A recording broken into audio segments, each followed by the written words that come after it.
یعنی یہ رشتہ اتنا حساس ہے کہ مومن سوچے بھی وہ جو مدینے والے محبوب چاہتے ہیں، یعنی اس کی خواہشات بھی وہی ہو جو حضور علیہ السلام کی رضا ہے۔ اللہ کے حبیب علیہ الصلاۃ والسلام کے ساتھ جو ہمارے رشتے کی نزاکت ہے اس کو ہم نے سمجھنا ہے۔ اب جب ہمارا بڑا گہرا تعلق ہے نبی پاک علیہ السلام کے ساتھ، بڑا گہرا، اور اس کی گہرائی اتنی زیادہ ہے کہ تھوڑا سا بھی شائبہ کسی اور جگہ کا قابل قبول، یعنی حضرت عبداللہ ابن سلام رضی اللہ تعالیٰ عنہ بیان فرماتے کہ ہم نے چونکہ ہم اہل یہود میں سے تھے اور وہاں سے اللہ نے توفیق دی اور ہم مسلمان ہوئے، تو فرماتے بس ہمارے دلوں میں ایک بات تھی، ہمارے دلوں میں ایک بات یہ تھی کہ مسلمانوں کے ہاں اونٹنی کا دودھ پینا، اونٹ کا گوشت کھانا ضروری نہیں، اور یہودیوں کے ہاں منع ہے۔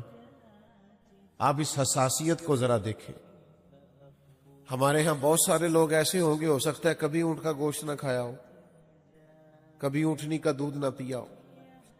فرماتے مسلمانوں کے ہاں ضروری نہیں تھا اور اہل یہود کے ہاں منع تھا۔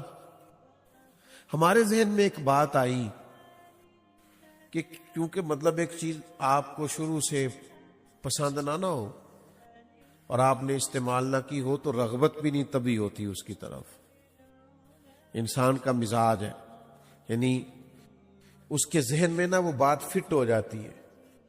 آپ کو چیز کھا رہے ہو نا، کھانا کھا رہے ہو، تو کوئی آپ کے کان میں کہہ دینا صدقے کا ہے، ہو سکتا ہے آپ کے منہ میں اس کا ذائقہ ہی بدل جائے، حالانکہ مرچ مسالہ وہی ہے۔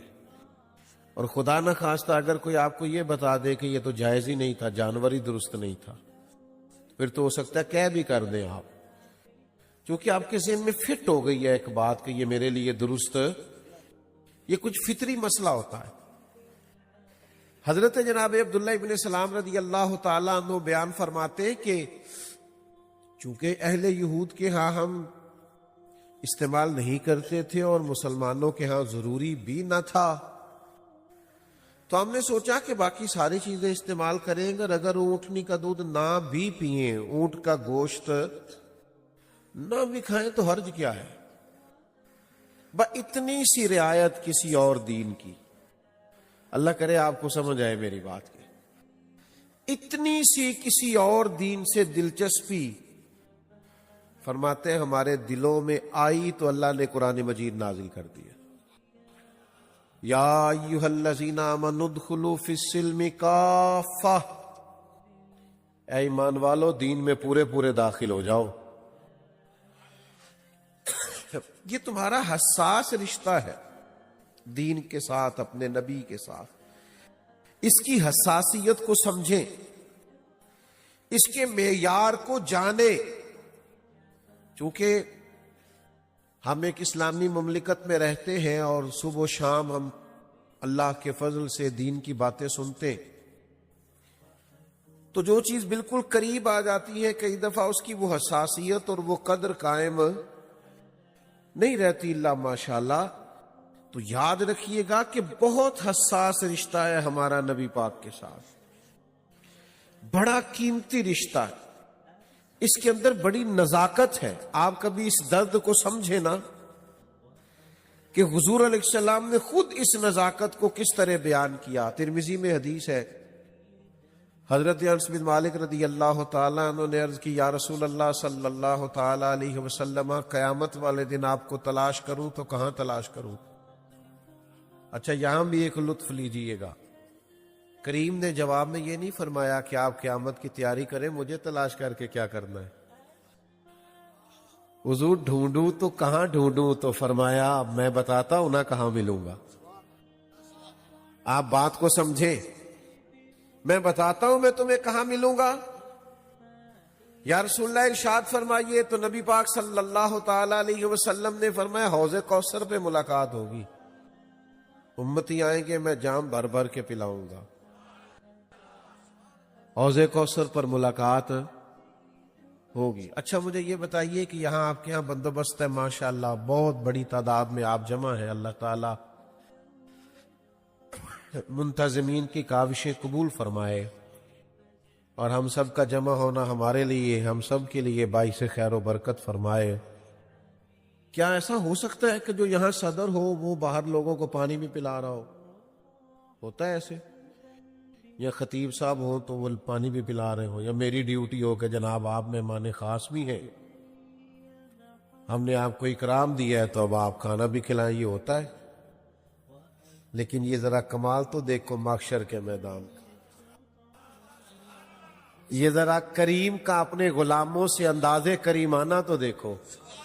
فرمایا تم حوض کوثر پہ آنا، میں خود تمہیں جام پلاؤں گا۔ تو بھائی یہ حساسیت ہے نا۔ پھر حضور علیہ الصلوۃ والسلام نے فرمایا اگر وہاں ملاقات نہ ہوئی تو پل صراط پہ آ جانا، وہاں کیا ہوگا؟ امت گزرے گی اور محبوب دعا فرما رہے ہوں۔ اسی لیے اعلیٰ حضرت یہاں بھی اپنی فکر بیان کرتے، کہتے رضا پل سے وجد کرتے گزر۔ اب آپ جھوم کے گزریے کہ ہے رب سلیم صدائے محمد صلی اللہ علیہ وسلم۔ یا رسول اللہ صلی اللہ تعالی علیہ وسلم، اگر وہاں ملاقات نہ ہوئی تو کریم فرمانے لگے پھر تم اس طرح کرنا، میزان پہ آنا، امر تل رہے ہوں گے امتیوں کے اور میں گویا دعائیں کر رہا ہوں گا۔ آپ نے کبھی دیکھا ہے والد صاحب امتحان گاہ تک چھوڑنے تو جا سکتے ہیں لیکن وہاں بیٹھے رہتے ہوں، یا استاد صاحب بھئی ہو رہا ہے امتحان، نتیجہ آئے گا تو دیکھی جائے گی، لیکن یہ کریم کا کرم ہے نا، فرمایا مال تل رہے ہوں گے اور میں وہاں موجود ہوں گا۔ اس حساسیت کو نبی پاک علیہ السلام نے بار بار بیان فرمایا کہ تمہارا اپنے نبی کے ساتھ نازک رشتہ ہے، اس رشتے کی حساسیت کو سمجھو۔ اور یہ پوری کی پوری فکر اگر آپ کو کہیں ملے گی اور اس حساس رشتے کی حساسیت کی ترجمانی کرتی ہے اگر کوئی فکر ملے گی تو وہ فکر اعلیٰ حضرت ہے۔ اعلیٰ حضرت رحمت اللہ تعالی علیہ اس نزاکت کو بیان کرتے ہیں اور وہ سمجھ جاتے ہیں سارے ماحول کو، کہتے ہیں میں سمجھ گیا ہوں کہ اگر تم اپنے نبی کریم علیہ الصلوۃ والسلام کی بارگاہ کے مقبول ہونا چاہتے ہو اور اپنے رب کی رحمت کے حقدار ہونا چاہتے ہو تو پھر اس رشتے کی حساسیت کو سمجھو۔ ذرہ برابر بھی کسی نے ذات مصطفیٰ کے بارے میں بات کی نا، ذرہ بھی، تو فاضل بریلوی نے فرمایا نہ بھئی یہ قابل قبول، فرمایا تمہارا بڑا قریبی بھی ہونا لیکن حضور کے بارے میں بات کرے تو مکھن سے جیسے بال نہیں نکالتے ایسے نکال کے دور کر دیا کرو۔ شرک ٹھہرے جس میں تعظیم حبیب، اس برے مذہب پہ لعنت کیجیے۔ تو بھائی یہ اس رشتے کی نزاکت، اس کی حساسیت، ہمارا آج مسئلہ یہ ہے کہ میں نے جیسے شروع میں کہا کہ بہت ساری چیزیں ہمیں آسانی سے ملتی ہیں دینی معاملات میں، تو ہم اس کیفیت کو نہیں سمجھتے۔ نوجوانوں یاد رکھو، اس مسئلے میں نا حساس ہونا، اس مسئلے کے اندر اس مسئلے کو نازک جاننا، اس پر غور کرنا کہ یہ میرا سب سے قیمتی اثاثہ ہے، یہ میرا سب سے قیمتی سرمایہ ہے، اس پر میں کسی قسم کا کمپرومائز نہیں کر سکتا۔ صحابہ کرام علیہم رضوان میں سے نازک اور نرم ترین طبیعت ہے جناب صدیق اکبر کی۔ حضرت فاروق اعظم رضی اللہ تعالیٰ عنہ کے مزاج کے اندر جلال ہے، لیکن سیدنا ابو بکر صدیق رضی اللہ تعالیٰ عنہ کی طبیعت بڑی حلیمی ہے اور بڑی مٹھاس ہے اور بڑا پیار ہے۔ ان کے والد ایک دن شکایت لے کے آئے، عرض کی یا رسول اللہ ابو بکر صدیق نے تو مجھے مارا ہے۔ تو بہت سارے لوگ کھڑے تھے، جناب صدیق اکبر بھی تشریف فرما ہے، گردن جھکی ہوئی ہے۔ تو محبوب کریم نے گویا فرمایا ابو بکر آپ نے مارا ہے، لوگوں کو تو اس کا یقین ہی نہیں آ رہا آپ نے مارا ہے۔ تو حضرت صدیق اکبر نے اسی حساسیت کو بیان کیا، عرض کی یا رسول اللہ میرے ٹکڑے بھی کر دیتے میں سی نہ کرتا جنہوں نے آپ کے بارے میں بات کی۔ آپ کے بارے میں ایک کمزور جملہ کہا ہے، یہ تو شکر کرے میرے ہاتھ میں تلوار نہیں تھی، ورنہ آج وہ رنگ غالب آتا کہ ہمیں ہر چیز سے بڑھ کر مدینے والے محبوب پیارے۔ جب تک مومن کے ایمان کا یہ معیار نہیں بنتا، میں اس بات کا قائل نہیں ہوں کہ آپ نے میلاد شریف کی بزم رکھی اور آپ نے کہا میں نے چاول کھانے کا آرڈر دے دیا ہے، میں نہیں قائل اس کا۔ ہم تو دیہاتی لوگ ہیں، ہم تو وہ چاول بھی پہلے جا کے دیکھتے ہیں جو میلاد پہ پکائے جائیں گے۔ ہاں، ہم تو کوشش کرتے ہیں جو جس نے محفل میلاد سجائی ہے، جو بڑا ہے، جو سربراہ ہے، وہ کوشش کرے کہ دریاں بھی اپنے ہاتھوں سے بچھائے، اس لیے کہ یہ حضور کے میلاد پاک کی بات، اس کے تو لمحے لمحے کا آپ کو ذائقہ لینا ہے، سرور لینا ہے۔ رشتہ ہی بڑا نازک ہے۔ مجھے بتلائیے نا، آپ جب ہمارے گھروں میں تقاریب ہوتی ہیں تو کیسا ہوتا ہے؟ کہہ دیا ہے، بول دیا ہے، کوئی کر دے گا، یوں ہوتا ہے؟ ایک ایک چیز کا لحاظ، پاس، توجہ، محبت، خلوص، اور جب سب سے زیادہ قریبی رشتہ ہی مدینے والے محبوب کے ساتھ ہے۔ اس ذوق کو آپ لائیے، اس ذوق کو آپ، اس مزاج کو لائیے اپنے ماحول کے اندر کہ آپ کی طلب، آپ کی تڑپ، آپ کی اقتناط وہ ہے نا جو آپ محفل میں سنتے ہیں۔ اور اللہ خیر کرے میلاد شریف آ گیا ہے، نعتیں بھی سنیں گے، ساتھ ساتھ شکوے بھی کریں گے، فلاں کا یہ ریٹ ہے، یہ بھی ہم کریں گے، سارے کام ہوں گے۔ تو بھائی آپ نے ریٹ کیوں اس چیز کا بنایا، کیوں ریٹ؟ جو چیز منڈی میں بکے گی نہیں، خود ہی کوئی نہ بیچے گا۔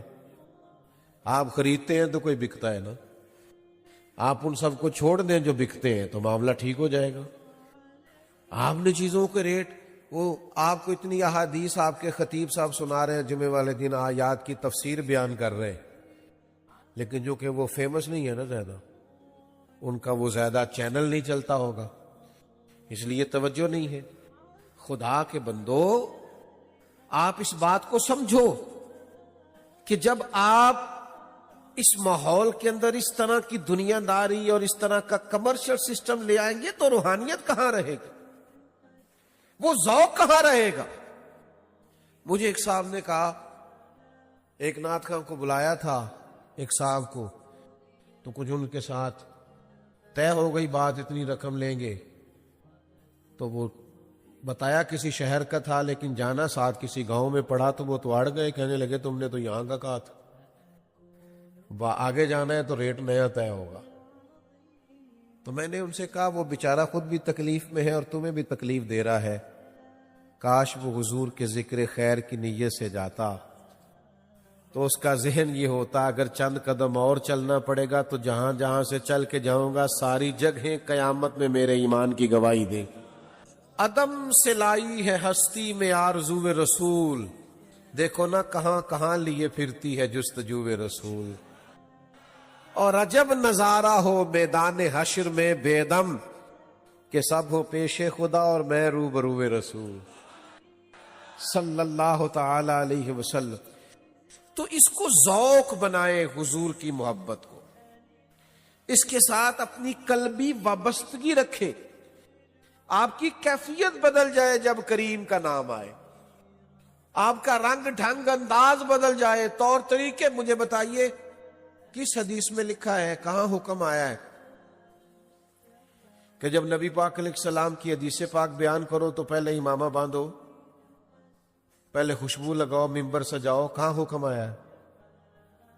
لیکن امام مالک کا تو طریقہ تھا، جب کوئی آ کے کوئی سوال پوچھتا تو پوچھتے کہ آپ کو کوئی فقہی مسئلہ پوچھنا ہے یا محبوب کی حدیث سننی ہے؟ ہمیں حضرت فقہی مسئلہ پوچھنا ہے تو بتا دیتے، تو کہتے حضور ہم نے حدیث سننی ہے۔ تو یہ حساسیت ہے نا رشتے کی۔ فرماتے ذرا بیٹھ نہیں جاتے؟ وہ بیٹھتا تو امام صاحب پہلے غسل فرماتے، پھر لباس تبدیل کرتے، پھر امامہ باندھتے، پھر خوشبو لگاتے، بندہ چاہے ایک ہوتا، امام صاحب ممبر پہ بیٹھتے، اور پھر رسول اللہ صلی اللہ تعالی علیہ وسلم کی حدیث پاک کا بیان فرماتے، اس رشتے کے ساتھ، اس تعلق کے ساتھ اپنی گہرائی کا ثبوت دیتے۔ آپ کا جب تک یہ حساس تعلق نہیں بنتا حضور کے ساتھ. دیکھیے نا، اعلی حضرت رحمت اللہ تعالی علیہ کے جو بڑے مخالف ہیں نا، جو بڑا لکھتے ہیں، بڑا کچھ کہتے ہیں اور کچی پکی دلیلیں اٹھا اٹھا کے لاتے ہیں، ایک بات ماننے پر وہ بھی مجبور ہے کہ عشق رسول اور تعظیم رسول کے لیے اگر کسی کو سند سمجھا جا سکتا ہے تو امام احمد رضا بریلوی ہے. یہ استعارہ بن گئے، ایک نشانی بن گئے اس تعلق کی گہرائی کی. اور کچھ لوگ نا شعر کہتے ہیں تو وہ ان کی کیفیت نہیں ہوتی. اعلیٰ حضرت رحمت اللہ علیہ کے سامنے بھی ایک صاحب اسی طرح کے اشعار لکھ کے لائے کہ یا رسول اللہ آپ کی یاد میں بہت تڑپتا ہوں اور رات بھر سو نہیں پاتا. اور میں تو آپ نے فرمایا جو آپ نے لکھا ہے یہ آپ کی کیفیت بھی ہے. کہنے لگے جی نہیں تو شعر ہے. تو فرمایا حضور کی بارگاہ میں غلط بیانی کرتے ہو. تم بارگاہ تو دیکھو کون سی، اگر کیفیت نہیں ہے تو لکھا کیوں ہے؟ ان کی کیفیت تھی، حساسیت تھی. تو ایک تو یہ ہے نا کہ محبوب کریم علیہ السلام کی بارگاہ نصیب ہو. فاضل بریلوی کہتے ہیں ہمیں تو حضور کی مہک نے، سرکار کی خوشبو نے، ان کی مہک نے دل کے غنچے کھلا دیے. وہ جس راہ چل دیے ہے کوچے کہ صدیوں کے بعد پہلی وہی نازل ہوئی غار حرا میں. بہت سارے عنوانات تھے جن پر بات ہونی چاہیے تھی. صدیوں کے بعد آسمان کا زمین سے دوبارہ سے رابطہ ہوا. عقیدے پر بات کرنا بھی بڑا ضروری تھا. عورتیں بڑی آزمائش میں تھیں، بیٹیاں بڑی تکلیف میں تھیں، ان کے دکھوں کا مداوع کرنا بھی بڑا ہی ضروری تھا. انسانیت سسک رہی تھی، تڑپ رہی تھی، بلک رہی تھی. غلاموں کے ساتھ جانوروں سے بدتر ان لوگوں کا رویہ تھا. ان سارے پہلوؤں پر بات کرنا بڑا ہی ضروری تھا. ہر موضوع بڑا ضروری تھا. حقیقتیں آشکار کر دے، صداقتیں بے حجاب کر دے. ہر ایک ذرہ یہ کہہ رہا ہے آ اور مجھے آفتاب کر دے. ہر موضوع تشنا ہے، بڑا ضروری ہے اس پر بھی بات ہو، اس پر بھی بات ہو، اس پر بھی بات ہو. لیکن آپ قرآن مجید کا مطالعہ فرمائیے، جو پہلی سورت، پہلی آیت نازل ہوتی ہے غار حرا میں، وہ نہ تو بظاہر توحید کی بات کرتی ہے، نہ اس میں عورتوں کے حقوق کی بظاہر بات ہے، نہ اسے ظاہری آنکھوں سے دیکھا جائے تو اس میں غلاموں کی بات ہے. ہر موضوع پر بات کرنا ضروری ہے. اور ترس گئے ہیں اللہ کے بندے کے ان مسائل کا حل ہو. لیکن جو پہلی وحی آئی ہے نا غار حرا میں، اس میں ان موضوعات پر بات ہی نہیں کی گئی، بلکہ کیا کہا گیا؟ اقرا، پڑھو. اقرا بسم ربک الذی خلق، پڑھو اپنے رب کا نام لے کر جس نے پیدا کیا.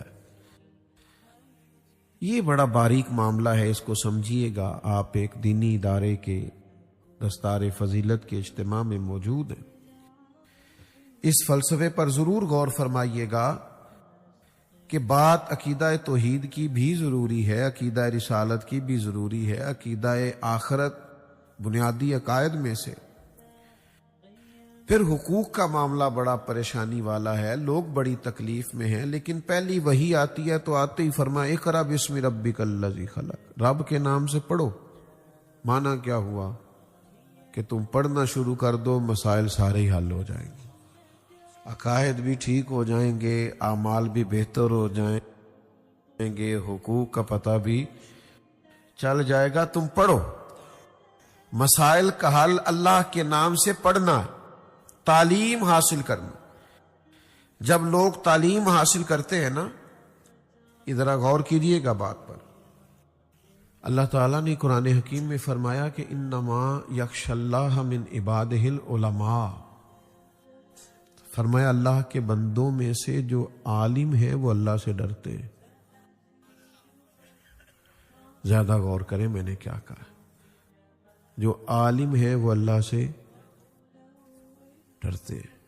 چلو تسی کہہ دے کرو مولویوں نو خوف خدا نہیں، لیکن اللہ کا قرآن یہی کہتا ہے کہ جو عالم ہے وہ اللہ سے ناراض ہو گئے. آپ لوگ، میں نے ایک بات کی ہے جو ہمارے ہاں روز کی جاتی ہے، لیکن اللہ کا قرآن یہ فرماتا ہے کہ جو علم والا ہے وہ اللہ سے. اور نبی کریم علیہ السلام نے ارشاد فرمایا میں تم سب سے زیادہ رب کو جانتا ہوں اور میں تم سب سے زیادہ اللہ. جیسے جیسے اس کی معرفت حاصل ہوتی جاتی ہے، علم آتا جاتا ہے، ویسے ویسے لوگ اپنے رب کریم سے ڈرتے ہیں، ان کا عمل بہتر ہوتا ہے. یہ جو آپ کو بے باک خطیب نظر آتے ہیں نا، میرا ذوق کہتا ہے، میرا وجدان کہتا ہے، میں یہ سمجھا ہوں، میرا یہ خیال ہے، میں فتووں سے نہیں ڈرتا، یہ بنیادی طور پر اپنے مطالعہ کو مضبوط نہیں کرتے. یہ چیزوں کی باریک، بھائی جو تو پڑھتا جاتا ہے وہ تو ڈرتا جاتا ہے. علم ہی تو انسان کے اندر انکساری لاتا ہے. اگر آپ کہیں تکبر دیکھیں تو اس کا معنی یہ ہے کہ علم نہیں ہے. اگر آپ کہیں دعوے دیکھیں اس کا مطلب ہے علم نہیں ہے. اگر آپ کہیں دیکھیں کوئی آدمی بڑی اپنی تعریف کرتا ہے اور اپنے منہ سے میاں مٹھو بنتا ہے تو معنی یہ ہے کہ وہ ابھی تک الف با تا سا کے مفاہیم کو بھی نہیں سمجھ سکا. تو جہاں بھی علم آتا ہے وہاں معرفت آتی ہے. جہاں علم آتا ہے وہاں عقائد بھی ٹھیک ہو جاتے ہیں اور اعمال بھی درست ہو جاتے ہیں. شرط یہ ہے کہ علم سے شغف ہو، علم سے پڑھنا پڑھانا مقصود ہو. کئی دفعہ نا کسی کمرے کے اندر بہت سارے موذی جانور جمع ہو جاتے ہیں. بچھو بھی ہے، سانپ بھی ہے، کھٹمل بھی ہے، چھپکلیاں بھی ہیں. اب وہ سارے اس کمرے میں اس لیے جمع ہو گئے کہ وہاں اندھیرا بہت ہے. اب وہ آپ اس اندھیرے کے اندر اگر انہیں مارنا چاہیں گے نا تو ہو سکتا ہے آپ چھپکلی کو مارنے لگے تو بچھو آپ کو ڈس لے. آپ کھٹمل کو مارنے